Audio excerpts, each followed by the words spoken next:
Hello, Homeworthy. I'm Nadia Watts, and welcome to my home in Denver, Colorado. I can't wait to show you around. Come on in.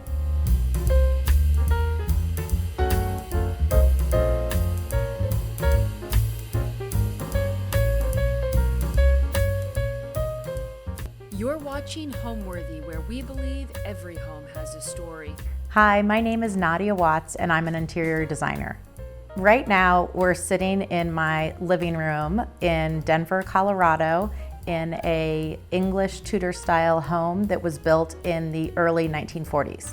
We chose this home knowing that we could grow into it with a young family and the wonderful charm and character that it had as a place for me to explore different design ideas over the years. In my home, my living room is the favorite room that we're sitting in right now because it is a very long and wide room. It has different seating areas and can almost be seen as 3 or 4 different rooms. We gather in here, we play puzzles, we read books. I will do artwork for products and projects that I'm working on. And it just has that sense when you come in, it's bright and joyful and happy.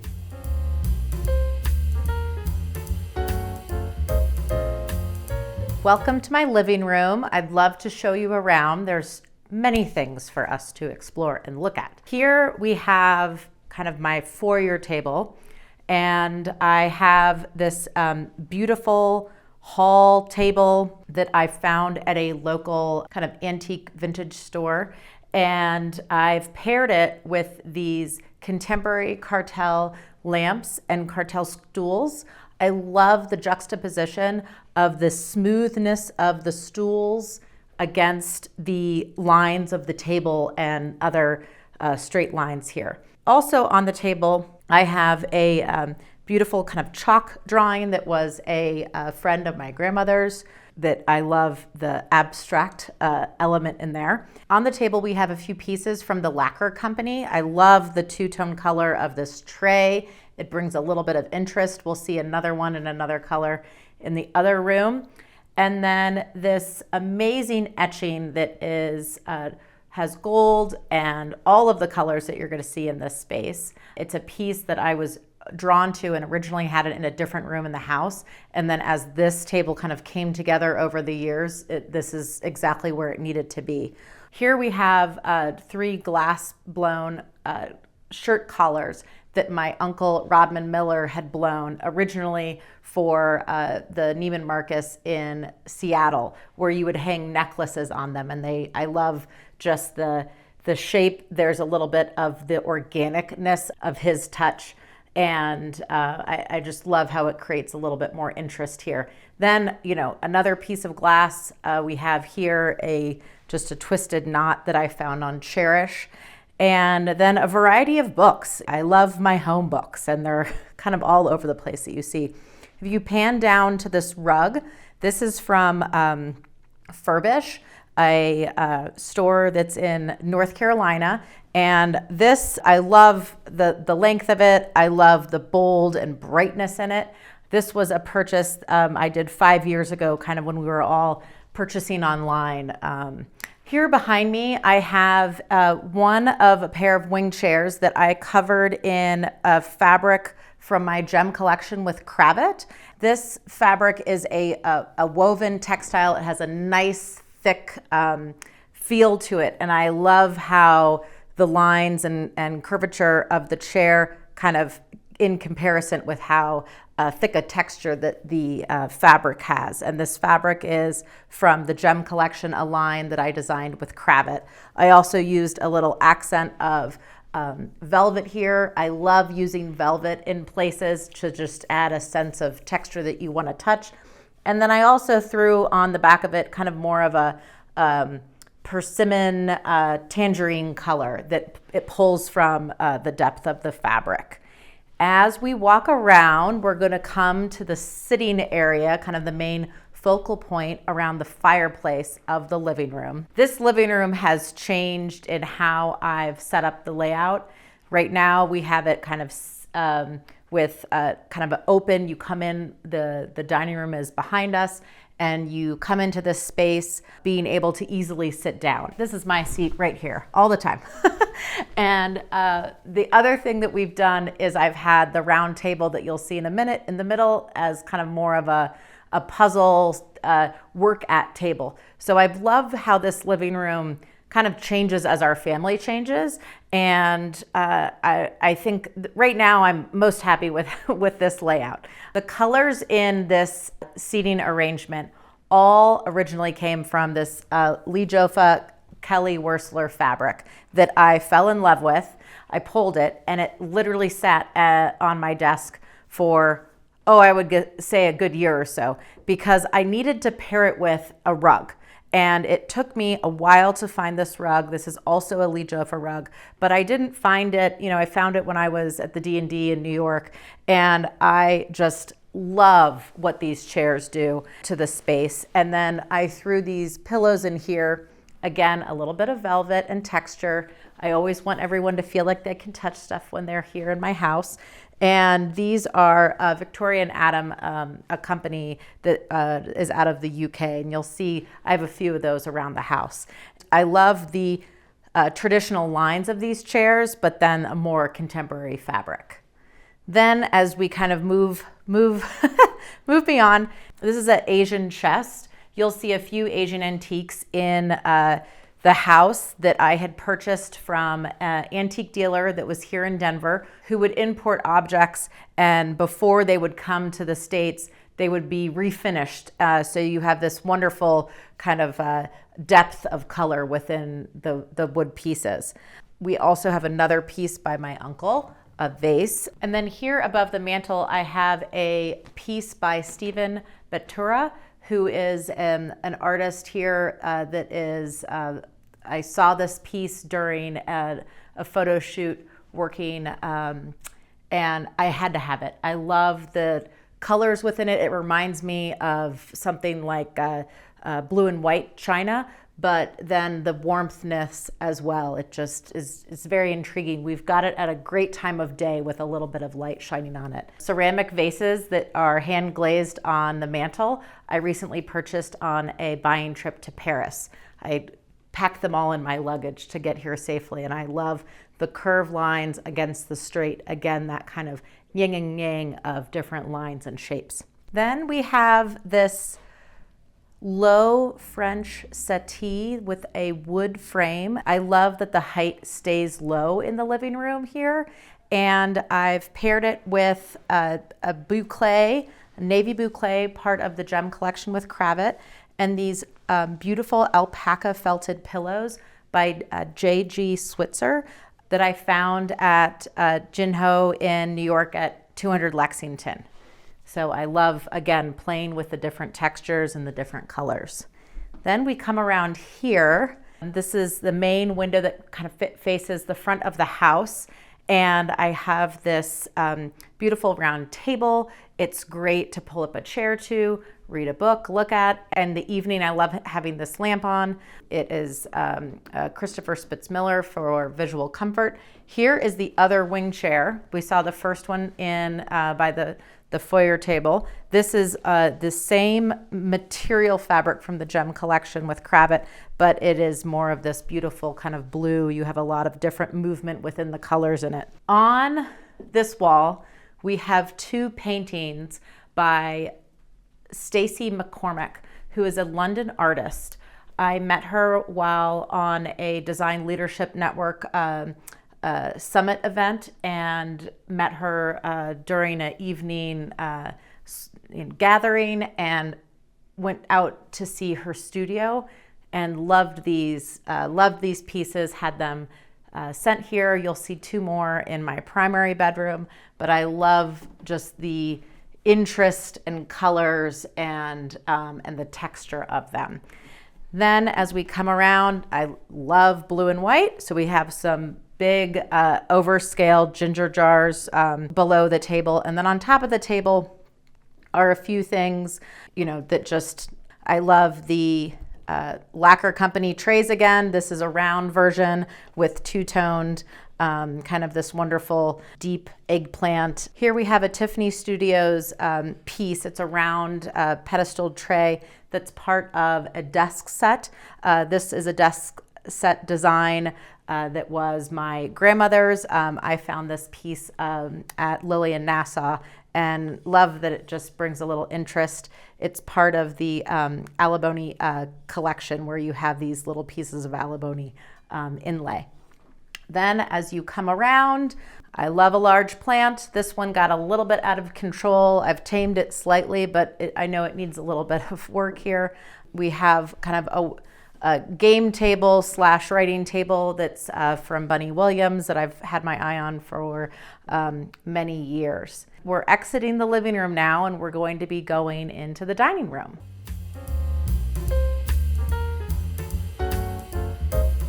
Welcome to my dining room. I love how it transitions from the living room into the dining room. We've gone a lot darker on the walls with Hail Navy by Benjamin Moore. I love just the coziness it creates.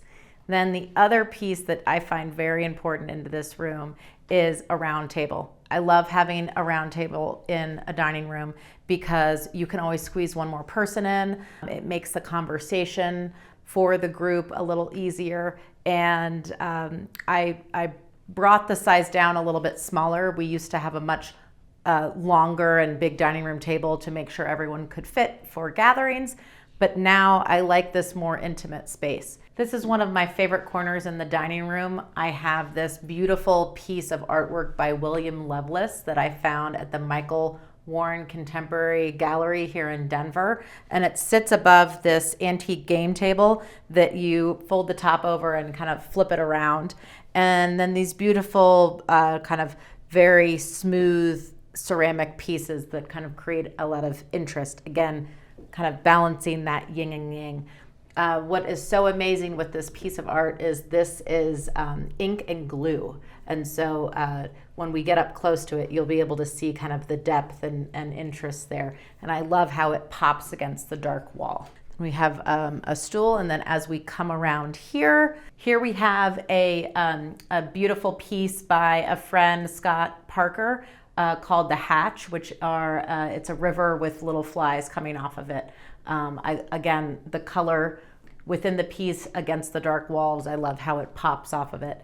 So here we have a hall table that I use for just extra pieces when we need it, when we're serving at the dining room table, with these beautiful crystal and gilt sconces with a bird above them, which I just love the femininity of those in the space, then paired with this carved gold mirror with very interesting leaves kind of motif around the edges. Here I also have on display some pieces of glass by Tiffany Studios, which is the inspiration for the fabric collection that I did with Kravitt called the Gem Collection. And these are pieces of glass that were pressed glass from Tiffany Studios when it closed. And there is a collection in New York called the Newstead Collection, and they have over 250,000 pieces of this glass.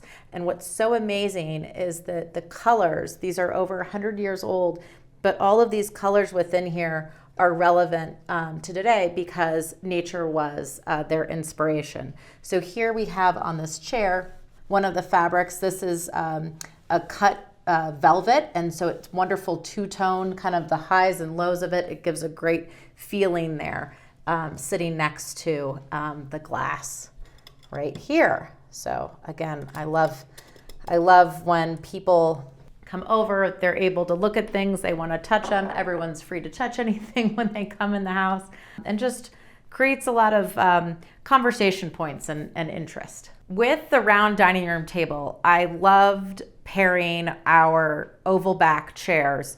And this is the third time that I've recovered these chairs over the 15 years. I've recovered these chairs in this Clark & Clark fabric. It's a wonderful rich teal. It adds such an elegance. Prior times I've had multiple colors on the chairs or a few different, but for this time I really wanted just the shape and the color to stand out, having self-welting and a double welt on all of the chairs. And this chair is able to move between the rooms. It can be in the dining room. You saw one in the living room. And I love the oval back with the round table. Again, it adds that nice curve and line against everything else that you see that is straight. Our family loves nature, and as a centerpiece for this table is this beautiful large amethyst rock that we purchased during a show here in Denver. I actually had sent my parents and husband to take a look around while I was working, and they sent images of this back with little bottles for scale, and it is just a wonderful piece here kind of as a center part of the room. And above it hangs this chandelier that I found at a lighting store here in Denver. It's very, very formal and ornate, and I love how it compares with the amethyst, with the pieces of art, and again, just that eclectic feel to the home. Since a young age, I knew I was going to be in something incorporated the arts. I learned that it was going to be interior design after doing an internship with a designer in Roanoke, Virginia, Elaine Stevenson Interiors. And within 2 days, I knew that interior design specifically was the rest of my life.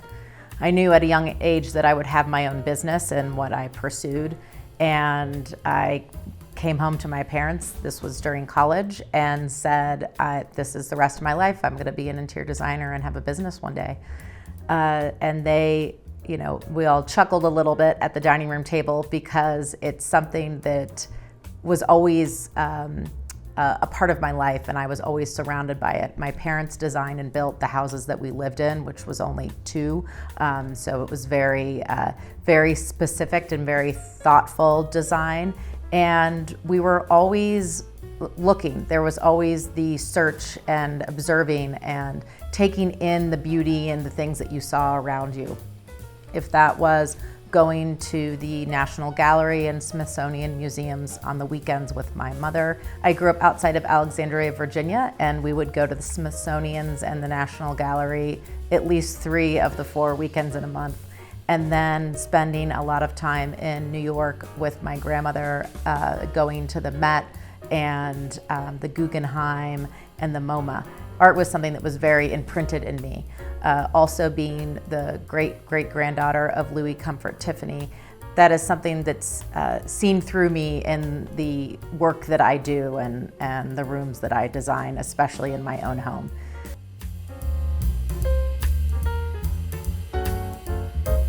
Welcome to my bedroom. I'd love to show you some details and some bold colors that I brought in from some of the other rooms into this space. I want to first talk about the wall color. This is a very, very pale blush that changes as the day goes on. And because this window is west facing, we get amazing sunlight here in Colorado. So as the day goes on, this room brightens up, which I love. The main focal point of this space is definitely this headboard that is very tall that I designed with a curve and then upholstered in a really yummy striated velvet that again is from a Lee Joffe. So there's a few things you've seen throughout the house from Lee Joffe. And I designed it this way because being a house from the 1940s, when people had twin beds, there was a window in the center of this wall that I wanted to get rid of. Now the bed's there and it's much more grounding for us when we sleep. On the bed, I've used a few different pieces from John Robshaw's collection. I love the cotton. I love how it wears. I love to sleep under it. And so the coverlet and the blanket at the end of the bed. For the bedding, what I've done is I've used a few pieces from John Robshaw. I love the cotton and the feel and the weight to sleep under. We have a coverlet here and then also the quilt that's at the end of the bed. I've paired the John Robshaw bedding with one of the fabrics from my gem collection with Cravat, where it almost looks like little prisms of glass. You've seen kind of as the pieces of glass I've had displayed in other parts of the house, just the variation that you see within it. So I have that here, and then again, another one of those velvet and embroidered pillows, Victoria Adam, that I love the texture it adds. This is my side of the bed. I always like sleeping on this side. Here we have another pair of Stacey McCormick pieces of art. Again, I love the vibrancy, the colors, the color combination, and the movements. And it was a perfect pairing in this space to add the pink and the yellow, but then still have those rich teals and blues. And they're my favorite. I wish I spent more time in here awake to stare at these. On my nightstands, this is painted in a lacquer finish that I chose, paired with a visual comfort lamps. I love they kind of are more of a reading lamp and a soft light at night. And, my glasses and some flowers, another collar that my uncle made, another piece from the Tiffany Studios desk set, and then this wonderful brass rabbit that was my mother's as a child that I just always played with, that now lives here next to my side of the bed. Now we'll head over to my husband's side of the bed, and we have this beautiful large photograph by Brown Cannon, a close family friend, and these are waves that he then colorized the photography, and it's just a gorgeous, wonderful thing to look at, especially in our bedroom. And his side, he keeps pretty straight, just a few things before bed. And then again, because of the size of the room, I like the symmetry of the lamps, the symmetry of the art, but then picking up on a few kind of more personal pieces on the wall. So here at the end of the bed, we have this upholstered bench in a GPJ Baker fabric. I love that it brings in all of the colors of the space. And then the rug in this room is a custom Brunswick and Fee rug with kind of two tones of blue, and it has an interesting knot to it with a little bit of variation when you get close. I grew up horseback riding, and I blew up a photograph that I took of my horse next to my side of the bed. It's a nice memento. Then we have this sketch of a horse by Ted Waddell, who is an artist that exhibits with Vision West Gallery here in Colorado. My overall design style for my own personal home is eclectic. I love bringing in different cultures and pieces from all over the world. I was brought up that way in my family and in my surroundings that I was used to. And then also bringing in color and bringing in that amazing sense of joy and cheerfulness into the house. So you'll see lots of bright colors, interesting color combinations. Art is very important to me because it was how I was raised and what I was surrounded by my whole life. It's definitely, art is my first language. Now we're gonna go on to my daughter's room. Welcome to my daughter's room. I love this room. I love the jungle mural that we have put around on all of the walls. It just envelops the space. Because the rooms are a great size for 2 twin beds, we put 2 twin beds in here with a ticking stripe in an interesting shape for the headboards. And then for the bedding, she has a little bit of the John Robshaw, just the nice cotton coverlet, and then this Designer's Guild silk that's 2-tone. So you'll see on the Euros and on the blankets, just the wonderful color combination. And then again, you see another embroidered with velvet and even some sequins in the Adam and Victoria pillows. Then around this side, we have this antique chest that I found here in town, the same place that I found the front hall foyer table with this beautiful mirror above it. We have a few kind of family pieces here and sentimental. This is a photograph of my great-great-grandmother, Louise Tiffany, who was married to Louis Tiffany. And then this is one of their daughters, one of the set of twins that is my great-grandmother, Comfort. And they're standing at the 72nd Street Tiffany Mansion in front of a mantle, and my daughter's middle name is Comfort, and so this was an important kind of memento to have here. And then some pieces that I grew up having on my chest as well. We again have another just cartel stool floating around here. This is more of a wonderful kind of blush pink color. I used a West Elm rug in this room, just a flat woven weave. It's great and durable for kids. She's had this one for a long time. And I love the interest, the curiosity, the imagination that this room takes. Another thing that I love about this room is that as she's gotten older, she's been able to add some more personal things that she enjoys having around her. And I wouldn't be surprised if she asks for new wallpaper soon. My advice for up-and-coming interior designers is to be curious and to go out there and see as much as you can, even if it's something that you might not like, but knowing what you like and don't like and being able to verbalize that, I think is very important. And when I work with clients, that's something that I'm very attuned to. So for you to do that for yourself as an inspiring designer is very important, and ask questions. A design tip that I would love to pass along is to always use a variety of textures and materials and colors in your space. It adds a sense of complexity, and it feels like there's a thoughtfulness to the design work that you do. To me, home is bringing comfort and joy to your family and friends when they enter your house. Thanks for watching. Go to homeworthy.com for exclusive content and shopping guides.